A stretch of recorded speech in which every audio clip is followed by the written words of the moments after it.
All right, fam, we are back recording a podcast episode after a long hiatus.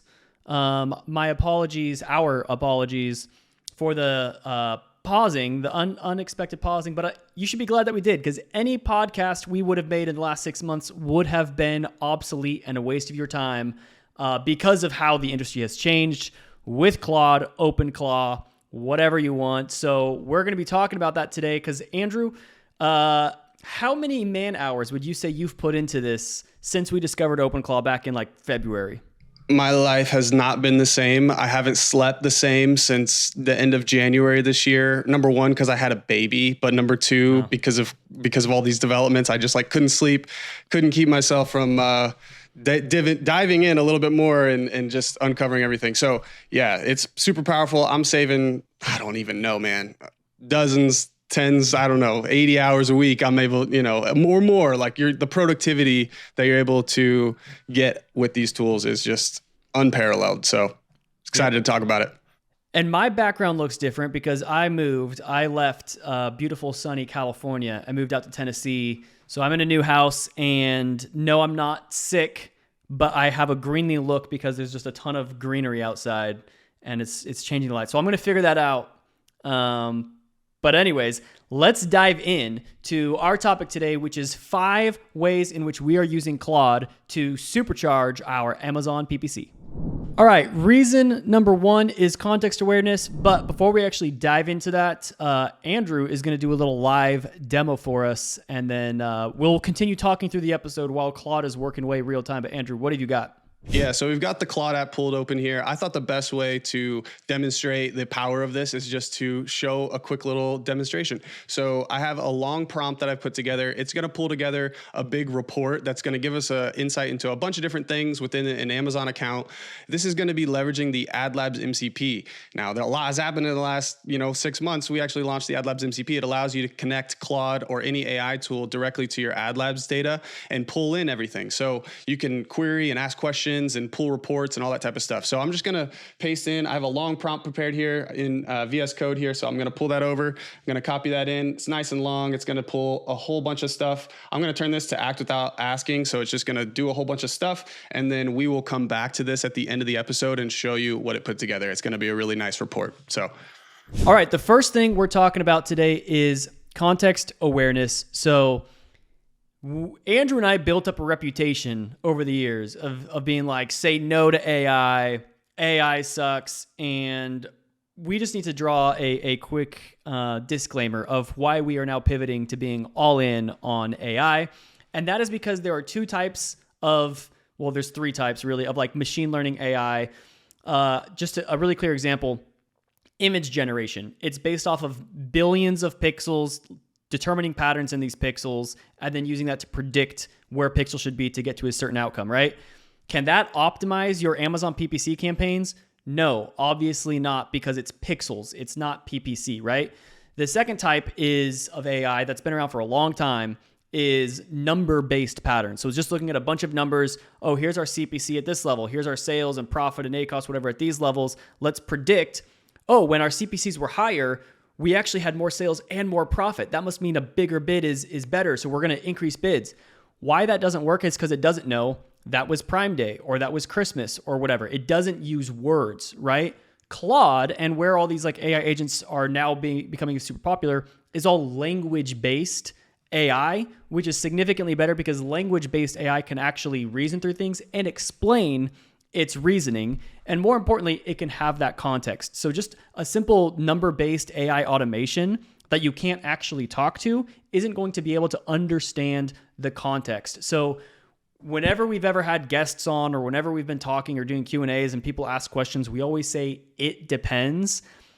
At the end of the day, when you drill down to a very specific example, it doesn't depend anymore. Like, you just need more details because there's more nuance. Should I increase bids on this ranking campaign?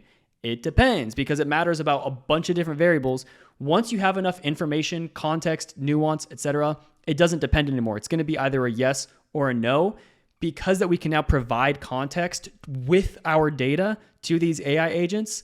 That's why it's now actually becoming more powerful, because it can interpret the data through the context. Andrew, what other things, like what are some examples of context that you're frequently giving your agents? Yeah, absolutely. It just makes that connection of context so much more seamless because you have this one application that's plugged into a whole bunch of different resources and tools that you're always using. You can plug it into your email, to your AI note taker, to your other tools and things like that. And so that allows you to just quickly pull in the context. Usually with these AI tools before, these developments, I was copy pasting data. I was downloading spreadsheets, uploading them to ChatGPT or Claude and having it do stuff with them. Now it's just a question and it's already got the data, it can pull it in whenever it needs it to. So that's the way you can kind of feed it the context a little bit more efficiently than you were ever able to before. And a lot of times I'm using context from my client calls and from my emails or my Slack channels. When clients ask questions, it's like, I add those messages, I have it scrape my email, pull the information and kind of weave everything together. It's pulling not just the question from the email, but also the 2 conversations I had with the client earlier today. And then that's kind of the backbone, the context that's going into, okay, now like kind of what we're talking about. Now I want to ask this question around this specific thing. And it has all this information that it can kind of reason through and help you get to a more, suitable answer, one that's more accurate, which is a lot different than, these other AI tools and things like that. And this is completely new. So that's why we're shifting. And so one thing that we built in the AdLabs MCP is something that we're calling the context manager, which is simply just a place to load up a bunch of context about yourself, your own stylistic preferences or strategies, like whatever is unique about your Amazon PPC strategy. And then also context around your organization. Maybe you have like SOPs for your company. And then for each individual advertising account, specific context around that. So your AI agent can actually write that context as well. So like Andrew was saying, like we both do this. When I first loaded up and connected Claude to the AdLabs MCP, and we're just going to keep saying Claude, you can use any AI agent for this, right? We just like Claude for a number of reasons. But I just said, hey, go look at the last 12 months of emails for each of my clients that I'm managing. Look at the calls that we've had and fill in some context around their category, their pain points, their priorities, their goals, and then like their top selling products, whatever. So now when AI is auditing an account and it finds a campaign with 100% ACoS, back last year, it would be like, oh, this is a bad campaign. You should archive it or something stupid like that. Now with context, it can say, oh, this is a ranking campaign. You've said with context that we should be targeting 200% ACoS, or maybe ACoS isn't the metric, it's something else. It can interpret that data with the context. So we are always, whenever someone queries AdLabs data, we always return it with the context, and that just provides better interpretation and analysis of that data. So that kind of ties into point number 2 of how we're using these AI agents and why they are so powerful. And let's dive into the everything integration.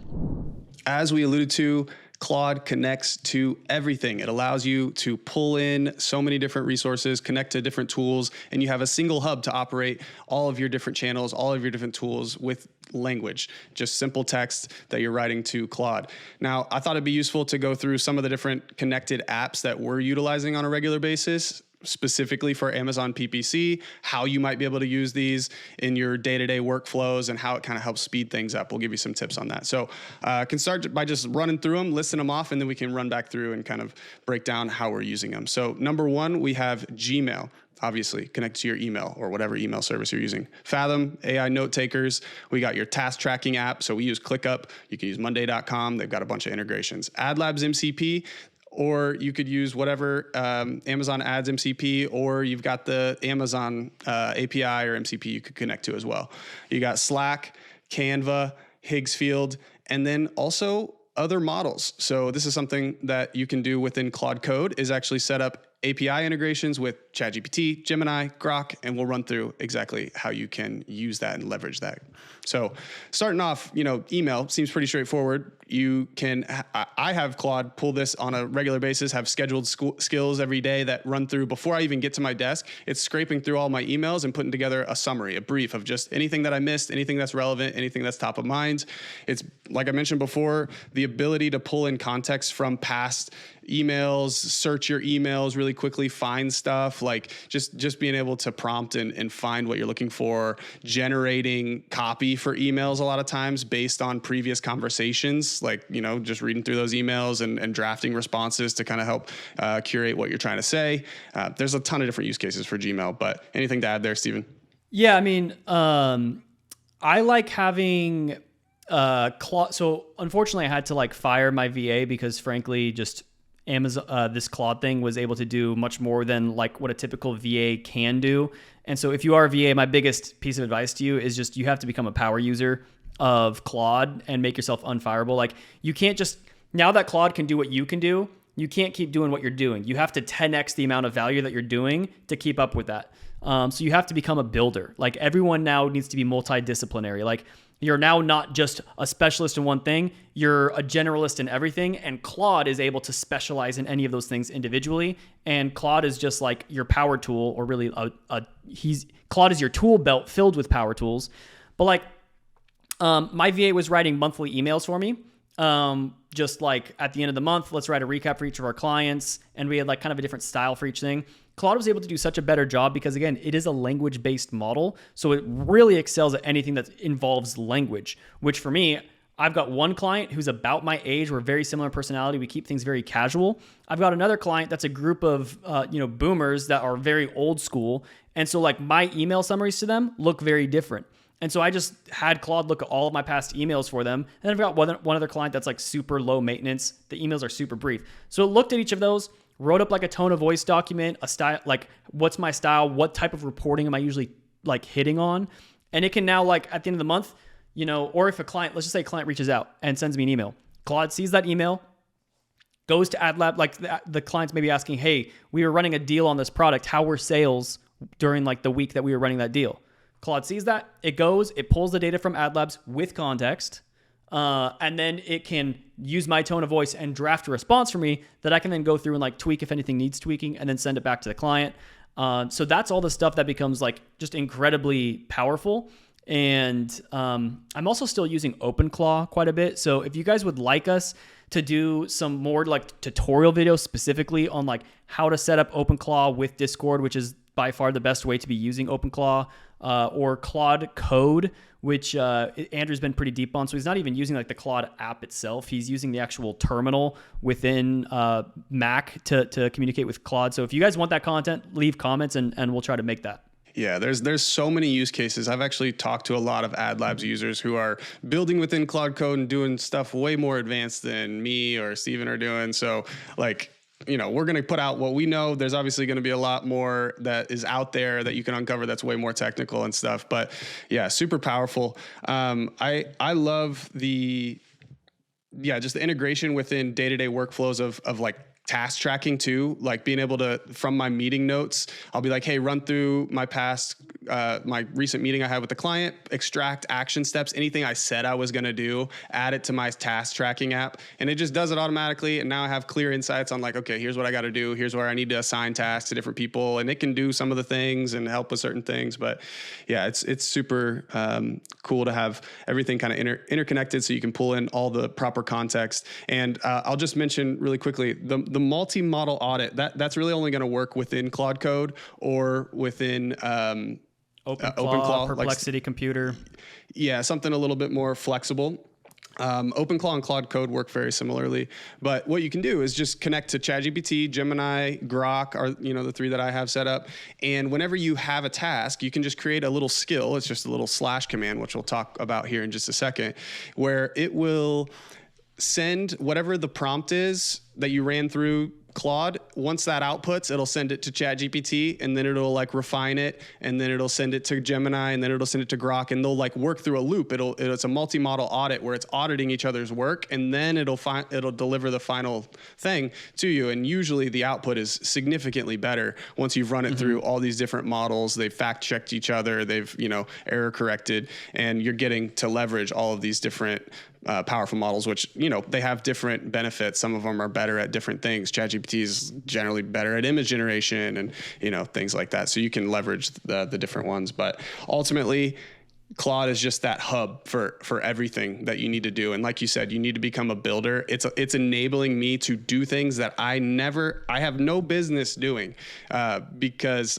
Claude is way smarter, can write code. I kind of know enough to like direct it. Like I was having it write little snippets of code for our website to like integrate certain apps and things like that. Like I could not have figured that out on my own. I would have had to hire that out. It's just enabling so much more development. And you as a PPC manager, as a person working in the marketplace, need to adopt these strategies, because if you don't, your boss or the client that you're working for is just going to be able to do exactly what you're doing, probably more efficiently if you don't. So, all right, let's move on. Number 3. All right, number 3, saved skills and workflows. But before we talk about that, let's do a quick little check-in on Claude, who's now been working for, I don't know, probably 15 minutes or so. Andrew, I think been going for a while. I'm not sure exactly how long. I could look, but yeah, you can see it's just working through, pulling all kinds of stuff here. So still working hard, thinking through some complex things. So Andrew, talk to us a bit more about these saved skills. You're pretty deep into the weeds on this. Frankly, okay, actually, I'm going to give you guys a quick tip, okay? When we first started becoming obsessed over this stuff, when it first like kind of broke, like Andrew and I both bought Mac Minis. We were all about the open claw, going crazy on it. We averaged 4 hours of sleep. Like we were up till 2 a.m. vibe coding, building stuff, and like waking up at 6 a.m. just exploding with adrenaline. Like we got to get back to work, right? I was like yelling. I was like every call Andrew I was like, went through psychosis. Yeah, Andrew like, went through. I wish we podcasted, because you no, guys Andrew, would tell get him to see tell the him real about me. tell him about you talking in your sleep that your wife reported. Oh yeah, my wife told me I was dreaming, like talking to Claude. I said something about Claude, and I was like, yeah, talking about prompts and stuff like that. It's crazy. You're like, don't worry, like the bot will fix it. Yeah, that's what it was. That's hilarious. Anyways, a lot of the stuff that we built in those earliest stages, I don't regret it. We learned a ton. We're not using anything that we built. So we were building like multi-agent workflows and dashboards and task trackers. And now we've realized that like building your own apps and dashboards, if you've already done this, maybe you've already learned, but like the amount of work involved in, first of all, setting that up is a ton, but then also in maintenance, and it's never done and you always want to add to it. My recommendation would be to skip all of that. If you're ever going to want like a dashboard, just like keep it simple, keep it HTML based. That's just going to open in your Chrome browser. That's just going to give some charts and visuals and stuff like that.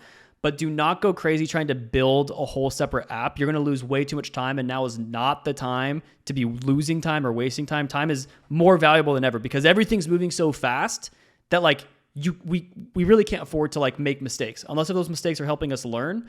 But for the most part, like we tried to build task tracking app.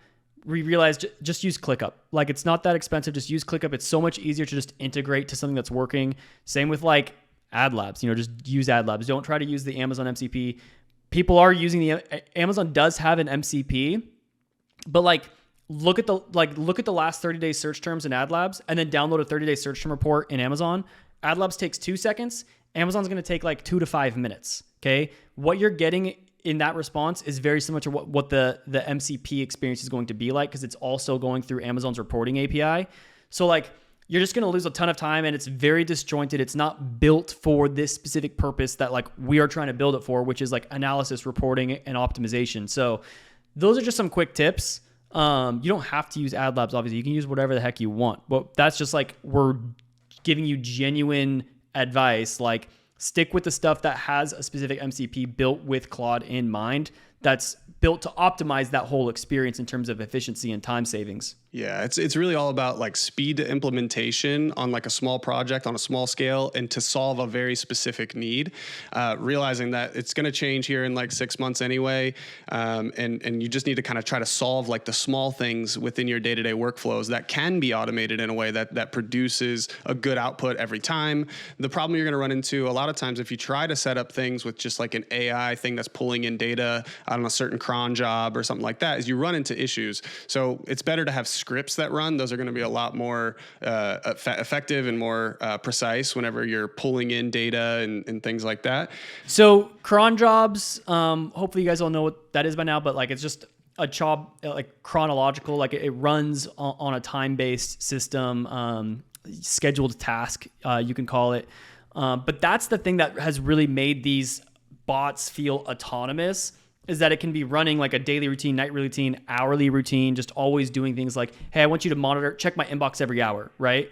And whenever there's an action item, you're going to respond to that. So it feels like an employee that's working around the clock. So some of the scheduled tasks that I have my AI agents do is like every Monday and Thursday, it's just quickly like checking like the last week, last 7 days, last 14 days for my client accounts, comparing how their pacing is doing according to the goals.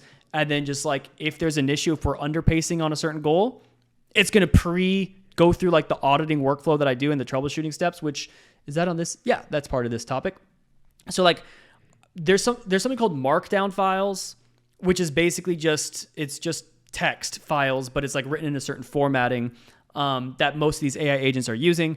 So like at the end of the day, like all this stuff is just a big bunch of markdown files. That's all the processing is. It's just a bunch of instructions and prompts on top of prompts on top of prompts. Context. And markdowns. Yeah. And like even like the skills, like things, like everything is just a bunch of markdown files. Even like you probably have heard, if you haven't, like look up like the Claude Opus or the Claude Fable like leaks, the markdown leaks. And you see that what makes Claude isn't that it's the super advanced technology. It just has a ton of system prompts built into it. Some of the funny things were like some of these AI agents, because for whatever reason they were being trained on, what were the developers sharing with us, Andrew, that these bots were becoming obsessed with like, I don't know, Ninja Turtles or something. I don't even remember that one. No, I don't remember that one. They were becoming obsessed, like something where in their training, they became obsessed with like Ninja Turtles. And so they had to like put into the prompts, do not mention Ninja, under no circumstances should you mention Ninja Turtles unless the client is specifically asking about it, or the user, right? So it's just like, that's all it is at the end of the day. These skills, these workflows, these scheduled tasks, it's just like a time-based task that will load up the prompt. And it's just going to process it, right? So like we use it for auditing, for troubleshooting. We've got a bunch of prompts that we're going to be giving you guys. I don't know if there's just going to be like a link in the video description. Probably. Yeah, I think that's just what it's going to be. Unless we want an engagement farm and so you have to like comment or like or subscribe or something. You should do that anyways.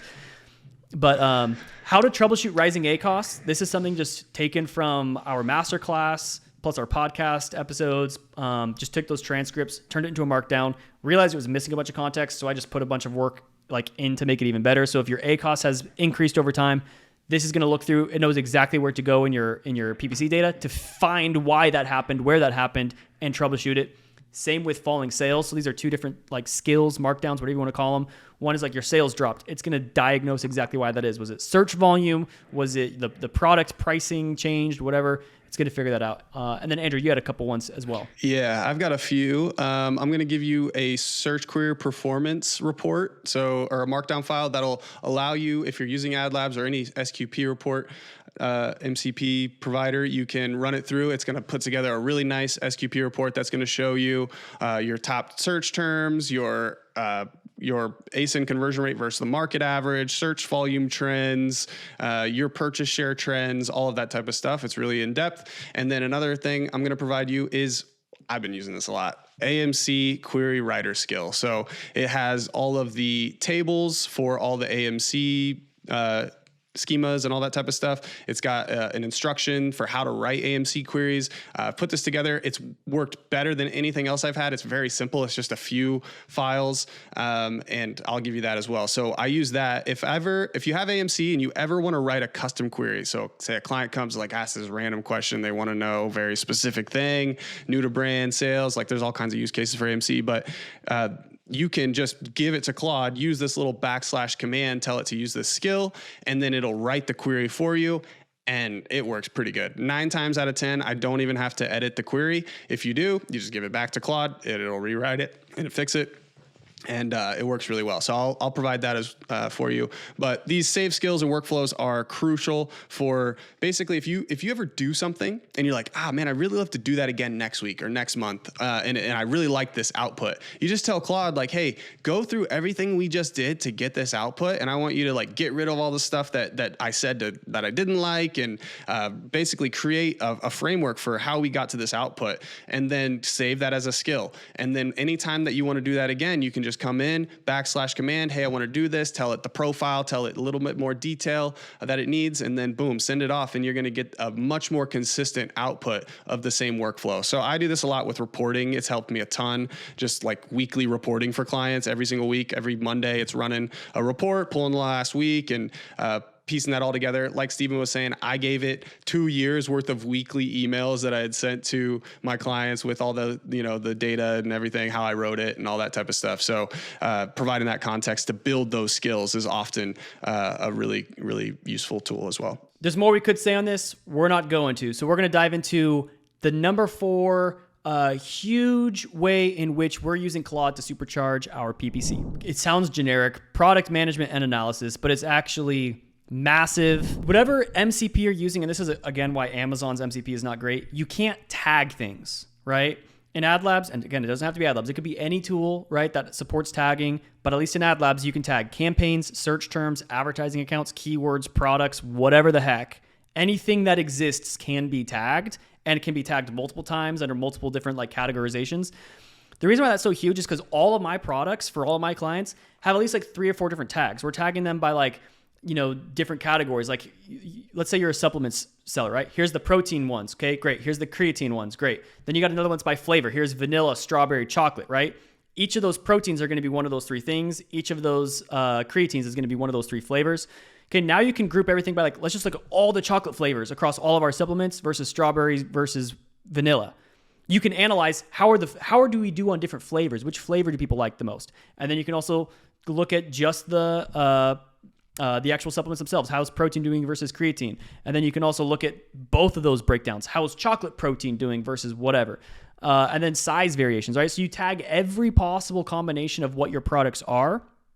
And then, especially if you have large catalogs, like here's a real life example. I'm working with a brand that has 120 different ceiling fans across 40 to 50 different like families within that. And then there's just a couple different like color variations.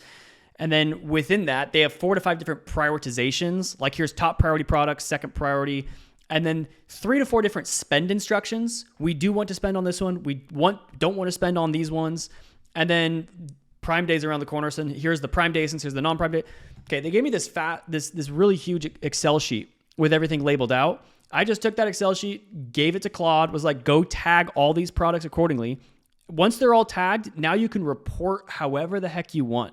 Right? We're also doing this, like we've connected to Stripe. So Stripe has all of our financial data for AdLabs. And now we can analyze our business based on different cohorts, based on like brands using AdLabs versus agencies using AdLabs versus big spenders, small spenders, et cetera. Like once everything's like tagged, allocated, bucketed, that's where the insights unlock. That's where you can also properly troubleshoot, especially because AdLabs has integrated everything together. So if you're just looking at one product and the sales are down, AdLabs makes it easy for the AI agent to they don't have to like go do a whole other search to try to find where those campaigns are. We've already linked them. So it's super quick and fast. It'll just say this ASIN, great, go find those campaigns. They can do that in one step. And it can start doing all this analysis. And then for you, when it's giving you the response, at the end of the day, like we are humans. Like we still want to have some kind of an interface to interact with. So it's really nice and convenient when it's not just, if it just spits you back, okay, here's 10,000 problematic search terms over the last 30 days. Okay, that's too much for you to ingest, right? If you download that Excel sheet, it's fixed. If you want to just look at what happened on the last 7 days or the 30 days before that, you're going to have to reprompt Claude. It's going to take another few minutes to like requery to give you a second spreadsheet. Great. Now you have 2 massive spreadsheets that you're trying to reconcile. That doesn't work that well. What would be very nice is if you had like a single unified table that shows you all those search terms and you can just change the date range and automatically like update that data. That's obviously what any UI is going to be able to do for you, like AdLabs or any other tool. So because we know those UIs are important, Claude can link you to that report in AdLabs in one click, which is super nice. So it tells you its analysis, and it's like, oh, you want to go look deeper at this campaign or this keyword or this product? Here's a link, here's a link, here's a link. You just click there, it'll take you right there. So tagging everything and having Claude help tagging everything, because to do all that manually, like we used to use bulk sheets for all this kind of stuff. Now it's super easy too, especially like when I was trying to name and sorry, I'm going on for a long time, but when I was trying to name all those products or assign them to their different families, I had to go off the product title. That was the only way to do it because they weren't linked at the parent ASIN level. And 40, 50 different families, just looking at the product title, like that's it's a manual process. that you got to literally read the product titles to know where it belongs. Guess what? That's a perfect task for an LLM. Or this other one, I've got this other brand. It's got like 20,000 SKUs, right? And they're all the same product. The only thing that's changing is like the sizes, like the dimensions of it, and the thickness. So we just tagged them all based off of the thickness. Here's the 1 inch, 2 inch, whatever. And then here's the 8 by 12. Here's the 10 by 10. It tagged all of them, all 20,000. So now I can just like create pivot tables and analyze and see which sizes are the most popular, which thickness is the most popular. So like that's game changing. That would have taken so long to do manually before, that now that we have that data, now you can actually optimize specifically for different things. It's going to help you control your keyword targeting, search term negation, everything like that. So well, then anytime that you are pulling data through the MCP, you can reference those tags. Be like, hey, I want you to group by this, and then I want you to subgroup by this and subgroup by this. So it allows you to create different layers and dimensions to the data whenever you're pulling it in, and just group up the data. So yeah, those tags are super helpful for doing analysis. I don't really have a whole lot to add. I think it's super cool, and I've been doing the same, pushing changes to the MCP to tag stuff. One other thing I've been doing that's super helpful is the keyword harvesting mapping. So I gave it some instructions about that. That's a super manual process, basically defining where you're pulling keywords from, what your source campaigns are, and what your destination campaigns are. I had done like a lot of them manually, but there were several like new campaigns that had been launched and stuff that I just hadn't got to yet. And I was like, hey, look at the structure of how I have everything set up on our current campaign harvesting map. And then I want you to go through our existing campaigns, see what's not mapped, and then use that same structure. Because if your naming is really consistent, which mine is, it's very easy to do this. And it was spot on. I now have keyword harvesting maps set up across all markets, all my accounts, like super efficient way of doing it. There's a lot of ways you can leverage the, automation and AI to like do those big manual tasks a lot faster. And if the naming system is inconsistent, it used to be basically impossible. Like you inherited this account, right? Everything's screwed. Hey, guess what? You just tell Claude, okay, look at their structure. This is like, give it a template of what your structure is. What's your naming system? What's your campaign structure? It can go through there. It can, number one, help you rename campaigns to be consistent. And number two, if you want to leave the names, it can at least figure out, like, it can use logic based on which products are where. It can kind of reason through it to figure out, okay, what would be the best campaign mapping? So like all that kind of stuff is huge. And also something else I forgot to mention is looking at AdLabs also supports, you can have a target sales goal, target tacos or ACOS goal for all of your products. So that's really great too. As part of that like regular auditing process, it can look at how's the overall account doing relative to the sales goal and the tacos goal. Great. How's now every individual product doing according to their individual sales goals and product goals? And if there's ever a problematic product, your AI agent's just going to be able to quickly just link to like, what are the keywords associated with this product? What are the search terms associated with this product? And troubleshoot that, especially if it has those markdown files that Andrew and I were talking about in the previous number 3, the third title of this third bullet, whatever we call it, of this talk. You have those markdowns from, you've done these workflows before, right? You spent an hour, 2 hours working with Claude to come to some project. You save that whole process as a markdown. Now you can reuse it over and over again. And it just gets better the more you use it. All right. It looks like it is done. It's been going for like 30 minutes and it just finished. I'm excited to take a look at it. But it ties directly into point number 5, which is reporting. All right, here we go. We got the output of this big prompt. The goal of the prompt was to put together just a performance overview for a brand. We left it anonymized. It put together a few different things. So one thing you can do with Claude and any AI tools is these HTML reports, these HTML files, which are super cool, really awesome because they're interactive. They go into really cool depth. They're pretty. They look nice. But you can just see, like, it goes through. It's giving us a little executive summary. You could structure this however you wanted. Like with those markdown files, you could be specific about how you want this report to look. This section is this section's that. Show me this, show me that. This is just an example. It's giving you a last 12 months performance report, showing you the core KPIs here. It's giving you a month-to-date look at performance versus the previous year, previous period. Giving you some trends trend lines. We've got our total sales trend. You can see our ad spend, total ACOS. You can see your overall efficiency, any seasonality trends. And then we start to break down into advertising data. So we drill into, the ad type mix. So just got some sponsored brands, display, sponsored products, break in manual versus auto, keyword versus product targeting, your placement performance report, so you can see differential conversion rates between those, your spend across different placements, match type performance, brand versus non-brand. It's using those tags, so it's got everything grouped up by how I normally group things up, reporting on all the kind of core KPIs the client might want to see there. All kinds of depth, right? It's going into opportunity keywords, non-performing keywords. And like Steven said, it's giving you those little links where you can just pop this open. It's going to take you into Ad Labs, and it's going to actually allow you to fact check that report. You're going to be able to see that data that it's displaying here. So that's super cool. But yeah, this is just one example of how you could potentially run a workflow through Claude using MCP connectors to your Amazon data, pull together some really nice reporting. You could set this up on a schedule. You could produce a client-facing report that is in like a PDF that you deliver and go through that kind of has the same data. But I've been using these a lot to expedite some of the report creation, monthly reporting for clients. Everybody's been super impressed. Like, wow, how'd you do this so fast? Like, you really stepped the game up on the reporting, all this type of stuff, like are typical comments. And it's all only because of this. So you can have it do whatever you want. I had it draft like a little email as well to go along with it. So whenever I send this to the client, I have something to kind of go along with it. But yeah, this is, what it output.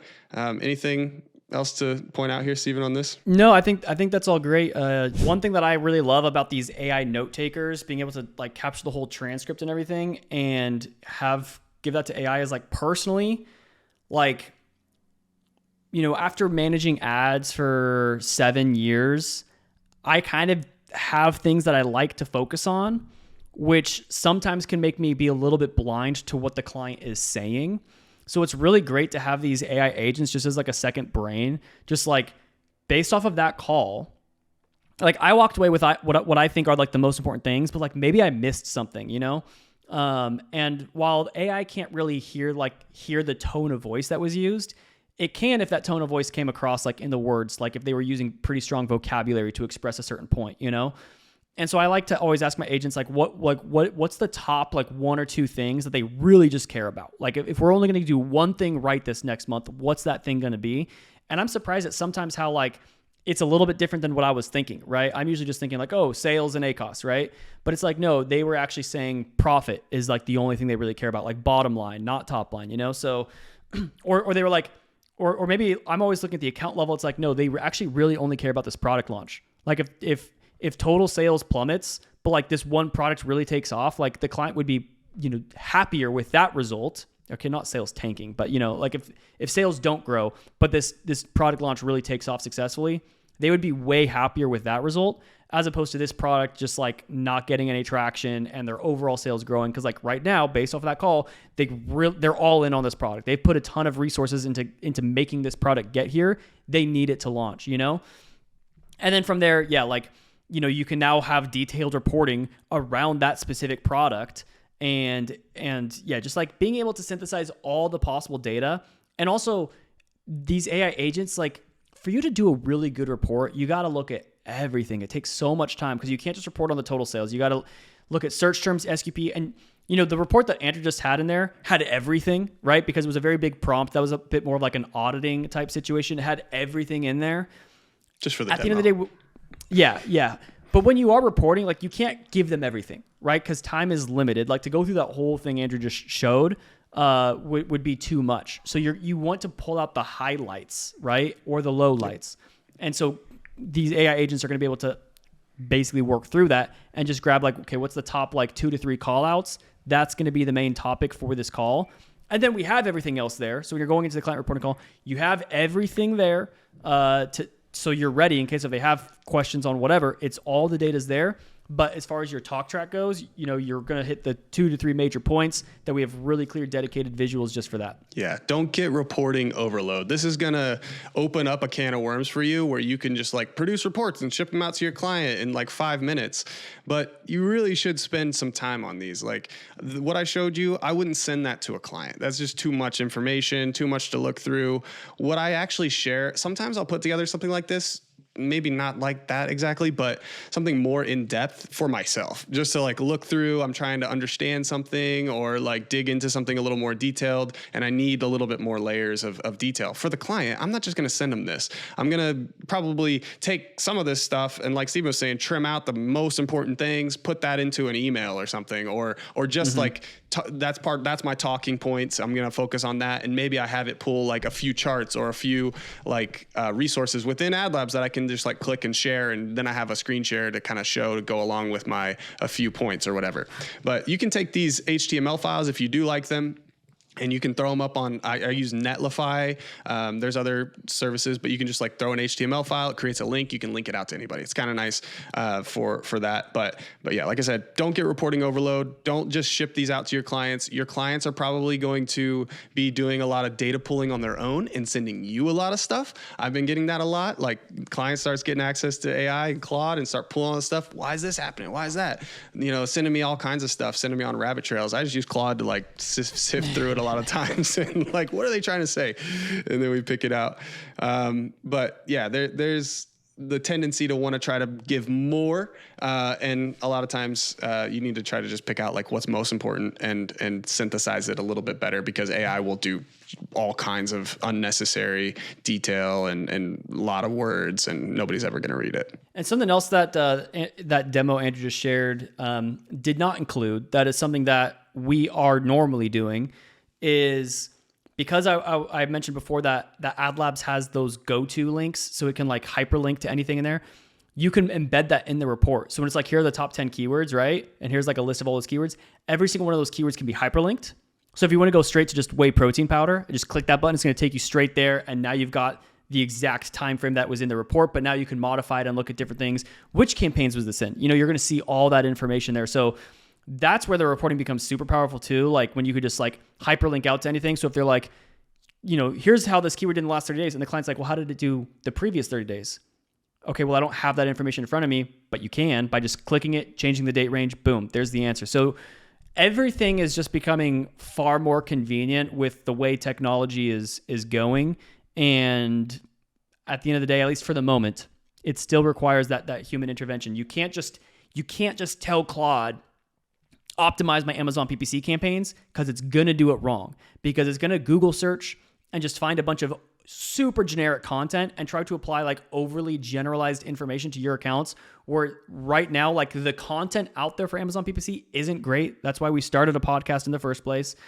And even this podcast is not enough. Like we've tried training our open clause. Like the first thing we did with open clause was we had to pull every single transcript from every single one of our YouTube videos. We actually considered taking down the YouTube channel so that no one else could steal our stuff and start automating their campaigns that way. However, when we pulled all those transcripts and had to do audit, analyze PPC data using everything from our YouTube transcripts, it was missing key information. Like we haven't had enough time to add enough nuance to everything that we shared so far is great. It got OpenClaw probably 70% of the way there, but the other 30% of what really matters is all of that it depends stuff. Every single client is different. Every single product is different. Every single month of the year is different, right? In terms of holidays that are going on, seasons, deals, etc. So all of that stuff requires context and nuance, and it's really us just filling in the extra 30% gaps that like, okay, this is actually a very important rabbit trail. If you've made it to the end, congratulations, because this is going to be very important for your life.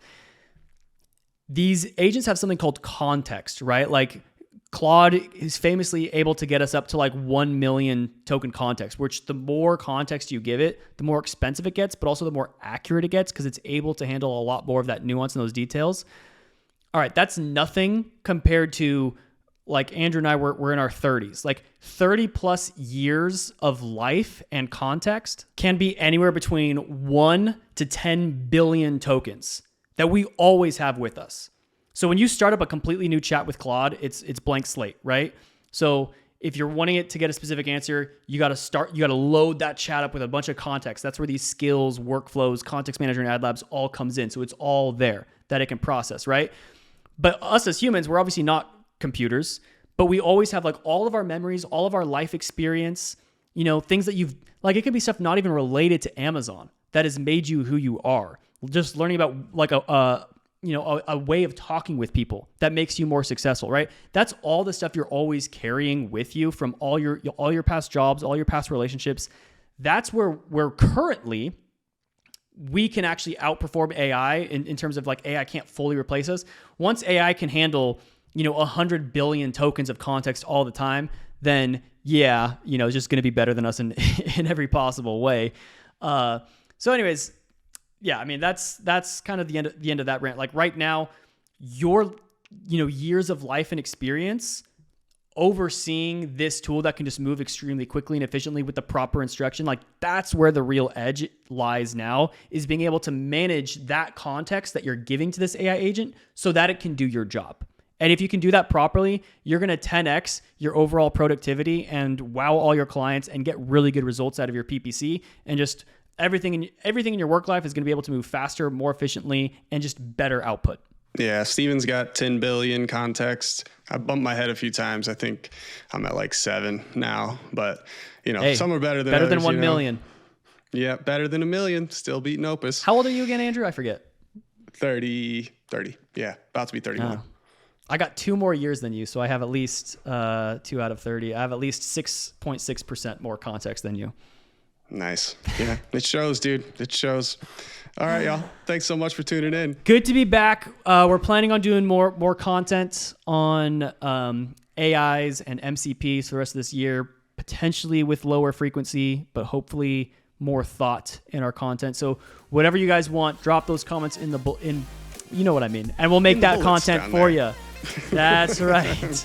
All right, you guys. We'll see you next time on That Amazon Ads Podcast.